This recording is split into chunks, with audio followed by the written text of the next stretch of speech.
we just stay here? 'Cause in this kind of weather, what could it be better? Just come right on over and make yourself comfy. Lay your head on me. Tonight we stay sober, 'cause nobody's in the pouring rain. And things they ain't perfect, but I wouldn't change a thing. Assalamualaikum warahmatullahi wabarakatuh. Halo semuanya, bagaimana kabar hari ini? Apakah baik atau sedih atau biasa saja? Semoga hari ini berlangsung dengan baik dan mari jalani hari dengan penuh semangat. Omong-omong, pada video kali ini ada pembahasan yang menarik, bermanfaat dan penting untuk kita ketahui baik cara kerja maupun fungsi dalam tubuh manusia. Kalau bicara soal fungsi dalam tubuh manusia, berarti ada kaitannya dengan ilmu fisiologi. Fisiologi yang akan diulas pada video kali ini yaitu mengenai sistem urinaria atau sistem perkemihan. Pasti kalian sudah tidak asing dengan sistem tersebut. Daripada berlama-lama, di sini saya RB Anjar bersama rekan-rekan saya akan membahas apa dan bagaimana sistem urinaria tersebut. Bicara tentang sistem urinaria atau sistem perkemihan, tahukah kalian apa itu sistem urinaria atau sistem perkemihan? Nah, sistem perkemihan atau sistem urinaria ini adalah suatu sistem di mana melaksanakan fungsi ekskresi dengan melakukan penyaringan darah, sehingga darah itu terbebas dari zat-zat yang sudah tidak digunakan dalam tubuh dan menyerap zat-zat yang masih digunakan oleh tubuh. Nah, sistem urinaria ini bertujuan untuk mempertahankan keseimbangan internal atau yang disebut dengan homeostasis. Homeostasis adalah karakteristik penting bagi makhluk hidup untuk menjaga lingkungan internalnya agar tetap stabil dan membutuhkan adaptasi jika kondisinya mengalami perubahan di dalam maupun di luar selnya. Nah, bisa dikatakan sistem urinaria ini adalah sistem di mana terjadinya proses penyaringan darah sehingga darah itu terbebas dari zat-zat yang sudah tidak digunakan oleh tubuh dan menyerap zat-zat yang masih digunakan oleh tubuh, dan juga untuk menjaga keseimbangan internalnya atau homeostasis. Adapun zat-zat yang tidak digunakan oleh tubuh nantinya tuh akan terlarut dalam air dan dikeluarkan dalam bentuk urin. Oke, selanjutnya kita masuk ke urin. Apa itu urin? Jadi urin atau air seni, air kemih atau air kencing adalah cairan sisa yang diekskresikan oleh ginjal yang kemudian akan dikeluarkan dari dalam tubuh melalui proses urinasi. Nah, ekskresi urin ini diperlukan untuk membuang molekul-molekul sisa dalam darah yang disaring oleh ginjal untuk menjaga homeostasis cairan tubuh. Jadi fungsi utama dari urin ini yaitu untuk membuang zat-zat sisa seperti racun ataupun obat-obatan dari dalam tubuh. Selain itu, ada yang perlu kita ketahui juga nih tentang urin, yaitu tentang sifat fisiknya dan juga komposisi dari urin. Yang pertama tentang sifat fisiknya. Nah, jumlah ekskresi urin dalam 24 jam atau sehari itu kurang lebih 800 hingga 2000 mm per harinya dengan asupan cairan normal sekitar 2 liter per hari. Selain itu juga dipengaruhi oleh faktor-faktor lainnya seperti aktivitas fisik dan juga pola makan. Nah, selain itu urin itu kan juga mengandung warna ya. Nah, warna bening muda itu nantinya apabila dibiarkan akan menjadi kerut, dan juga warna kuning itu tergantung dari kepekatannya, diet, terus konsumsi obat-obatan, pola makan, dan lain sebagainya. Selain dari warna, urin itu juga menimbulkan bau yang nantinya apabila dibiarkan terlalu lama, bau itu akan menjadi berbau amoniak. Selanjutnya tentang komposisi dari air kemih atau urin itu sendiri. Jadi urin itu mengandung 98% air yang dimana sisanya merupakan zat-zat terlarut. Nah, konsentrasi dari zat terlarut tersebut dapat sangat beragam yang dipengaruhi oleh berbagai faktor seperti asupan diet, aktivitas fisik, metabolisme tubuh, dan juga fungsi endokrinnya. Nah, terkait zat terlarut yang ada dalam urin itu terdiri dari zat-zat sisa nitrogen, hasil metabolisme protein asam urea, amoniak, dan juga kreatinin, kemudian elektrolit natrium, kalsium, NH3, bikarbonat, fosfat, dan sulfat, serta pigmen dan juga racun. Nah, selanjutnya pembahasan mengenai warna dari urin. Nah, berdasarkan kategorinya, terdapat beberapa tingkatan klasifikasi dehidrasi dari warna urin yang umum digunakan, yaitu yang pertama ada terhidrasi dengan baik, ditandai dengan warna urin dalam kategori biasa atau jernih atau kuning muda. Yang kedua, dehidrasi ringan, yaitu ditandai dengan warna urin dalam kategori kuning pucat atau kuning terang. Dan yang ketiga itu dehidrasi sedang, ditandai dengan warna urin dalam kategori kuning tua atau kuning oranye. Dan yang keempat, dehidrasi berat, itu ditandai dengan warna urin dalam kategori kuning gelap bahkan kecoklatan. Nah, klasifikasi tingkat dehidrasi dari warna urin ini tentu sangat penting untuk mengetahui tingkat keparahan dehidrasi dan tentunya memberikan panduan bagi petugas medis atau orang yang ingin mengetahui tentang kondisi tubuh kesehatan mereka sendiri. Dengan demikian, dari warna urin ini, klasifikasi tingkat dehidrasi itu dapat membantu dalam mencegah komplikasi penyakit yang lebih serius. Baiklah, di sini saya akan menjelaskan tentang pengaturan asam dan juga basa di dalam urin. Organ utama yang terlibat dalam keseimbangan asam dan basa adalah paru-paru dan juga ginjal.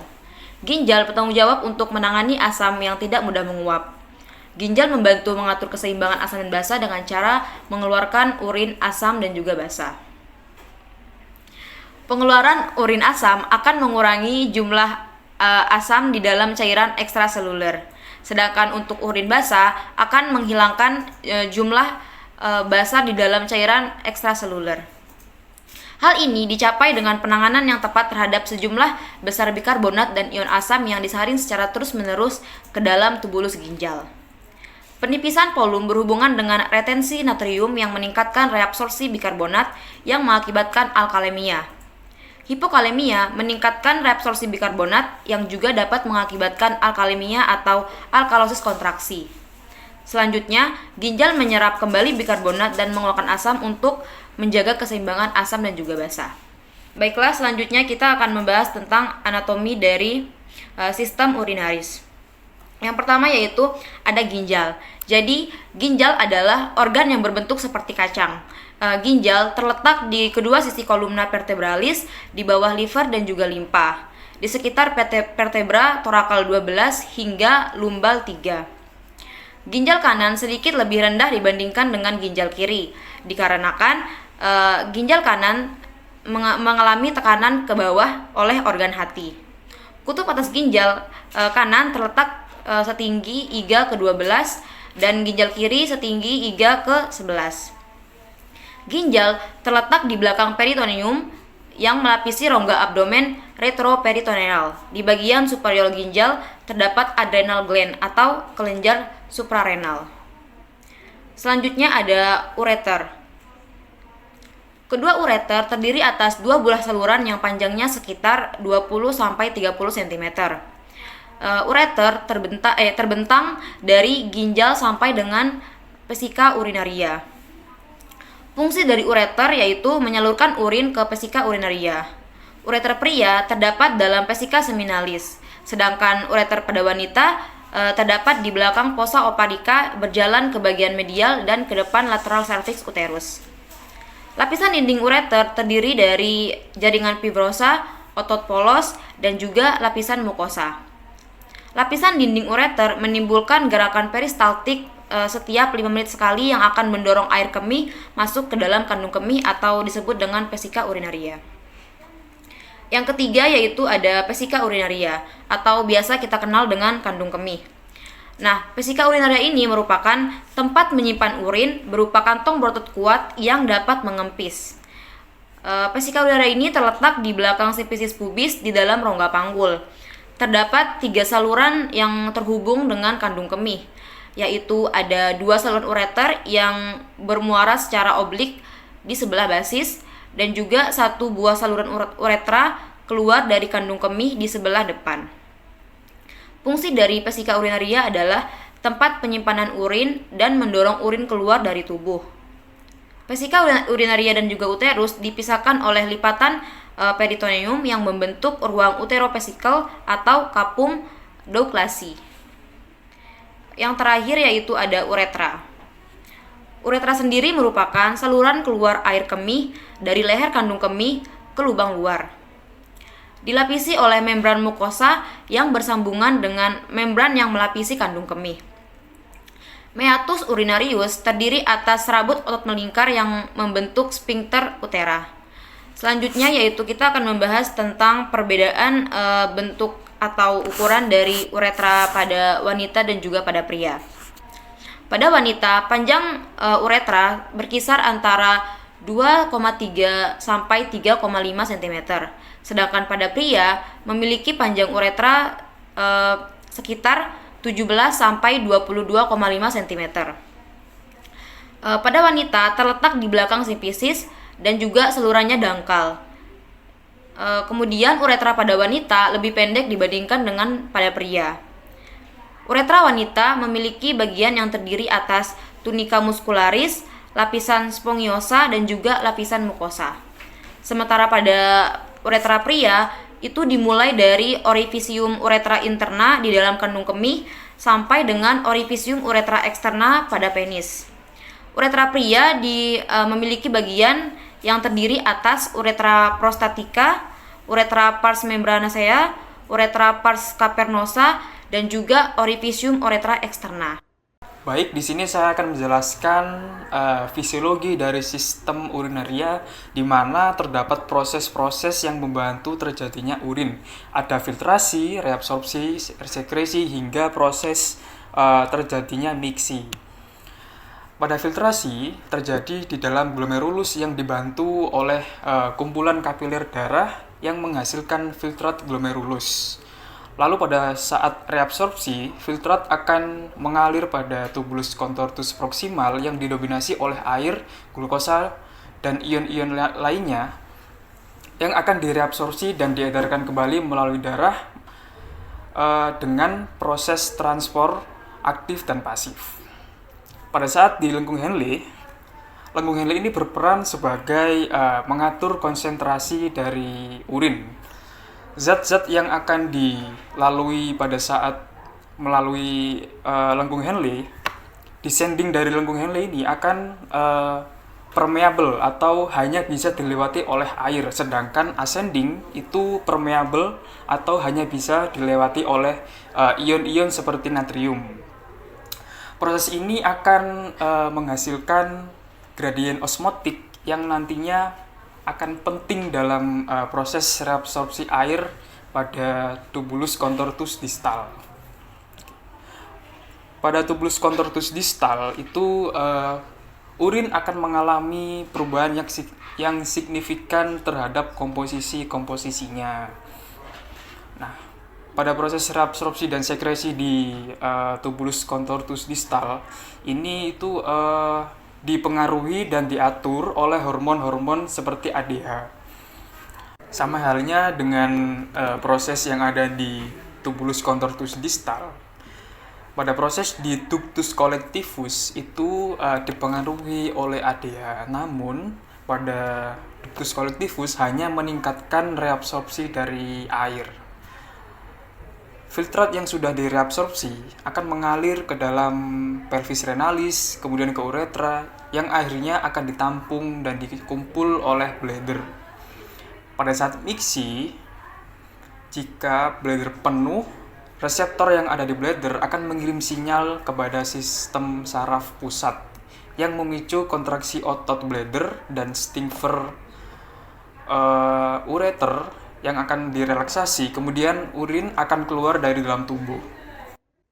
Selanjutnya adalah ciri-ciri urin yang normal. Biasanya urin yang normal 1-2 liter sehari, tergantung seberapa banyak kita memasukkan ke dalam tubuh kita. Yang pertama ada warnanya kuning pucat sedikit oranye, dan ada lendir tipis yang terapung. Tetapi kadang-kadang kita menjumpai urin yang sedikit lebih bening atau lebih pekat. Kalau pekat biasanya kita mengalami dehidrasi atau melakukan aktivitas yang sangat berat. Kalau lebih bening itu kita biasanya overhidrasi atau terlalu banyak meminum cairan. Yang kedua ada bau yang tajam. Ketika kita habis makan itu baunya lebih tajam. Kalau baunya amis, kalian harus segera konsultasi ke dokter. Yang ketiga, reaksinya sedikit asam terhadap lakmus dengan pH rata-rata 6. 6 itu di bawah normal sih kalau asam ya. Yang terakhir, berat jenis berkisar dari 1010 sampai 1025. Nah, di sini saya akan menjelaskan materi selanjutnya. Jadi, kandungan urin itu terdiri dari air, urea, dan natrium klorida. Persentase jumlah air yang ada di urin itu sangat banyak, sekitar 96%-nya. Kemudian urea 2% dan produk metabolik lain sebesar 2%. Proses dalam pengeluaran urin itu ada beberapa tahap. Yang pertama proses filtrasi, reabsorpsi, sekresi di ginjal, penyimpanan, dan yang terakhir yaitu pengeluaran urin. Nah, selanjutnya yaitu urinalis. Jadi untuk menganalisis urin itu terdapat pemeriksaan yang bernama urinalis. Jadi pemeriksaan ini dilakukan di laboratorium dengan mengevaluasi urin. Pemeriksaan ini dapat mendeteksi berbagai penyakit seperti infeksi saluran kemih, gangguan ginjal, hingga diabetes. Selanjutnya yaitu tujuan dari pemeriksaan urinalis ini ya. Jadi tujuannya itu untuk mengidentifikasi zat-zat normal yang ada dalam urin serta zat-zat yang tidak seharusnya ada di dalam urin. Secara kuantitatif, pemeriksaan urin ini dilakukan untuk mengetahui jumlah zat-zat yang ada di dalam urin. Selain untuk mendeteksi penyakit, urinalis ini digunakan untuk memantau perkembangan penyakit serta untuk mengevaluasi efektivitas dari pengobatan. Nah, kita masuk ke slide yang terakhir yaitu jenis-jenis tes urin. Jadi tes urin itu ada 3 pemeriksaan, yaitu yang pertama makroskopik, mikroskopik, dan pemeriksaan kimia. Kita bahas yang pertama dulu. Jadi makroskopik ini meliputi tes warna, kejernihan, dan berat jenis dari urin. Urin yang baru keluar dia akan berwarna jernih, kemudian beberapa saat kemudian dia akan mengeruh dan berwarna kuning. Warna kuning ini terjadi karena pigmen 10 urokrom dan urobilin. Intensitas warna urin itu sesuai dengan konsentrasi urin. Jadi urin yang encer dia akan berwarna lebih bening atau tidak berwarna, sedangkan urin yang pekat dia akan berwarna kuning tua hingga sawo matang. Dan proses kekeruhan ini biasanya terjadi karena kristalasi atau pengendapan urat yang ada di dalam urin asam serta pengendapan fosfat yang ada di urin basah. Kekeruhan juga bisa disebabkan oleh faktor-faktor lain seperti bahan seluler yang berlebihan serta protein yang di dalam urin yang berlebihan. Kemudian pemeriksaan yang kedua yaitu pemeriksaan mikroskopik. Jadi pemeriksaan mikroskopik ini dilakukan untuk melihat sedimen urin seperti eritrosit, leukosit, sel epitel, kristal, dan lain-lain. Pemeriksaan mikroskopik ini termasuk pemeriksaan yang rutin dilakukan untuk mendeteksi kelainan ginjal, saluran kemih, dan bisa untuk memantau hasil pengobatan. Keuntungan dari pemeriksaan mikroskopik ini karena tekniknya mudah, jadi bisa dilakukan dengan alat-alat yang konvensional sehingga relatif murah dan cepat. Selanjutnya yang ketiga yaitu pemeriksaan kimia. Jadi pemeriksaan kimia meliputi tes protein, glukosa, keton, darah, bilirubin, dan lain sebagainya ya. Nah, pada awalnya pemeriksaan kimia ini dilakukan dengan manual, seperti mengamati perubahan dari warna urin, kemudian menetapkan nilainya. Namun sekarang pemeriksaan kimia ini bisa dilakukan dengan yang namanya dipstick urin. Jadi dipstick urin ini dia akan dicelupkan ke dalam urin, kemudian dipstick akan menyerap dan membuat reaksi kimia yang kemudian akan mengubah warna urin dalam hitungan detik atau menit. Warna yang terbentuk ini akan dibandingkan dengan bagan urin yang telah tersedia, kemudian baru bisa ditentukan hasil dari tes urin tersebut. Tingkatan perubahan warna urin ini bisa memberikan informasi mengenai jenis dan kadar zat-zat kimia yang ada di dalam urin. Sampailah kita pada akhir video, yang berarti berakhirlah pula pembahasan mengenai sistem urinaria kali ini. Semoga apa yang kami sampaikan dapat bermanfaat bagi kalian. Kalau ada sumur di ladang, boleh kita menumpang mandi. Kalau ada umur panjang, boleh kita berjumpa lagi. Terima kasih sudah menonton. Wassalamualaikum warahmatullahi wabarakatuh.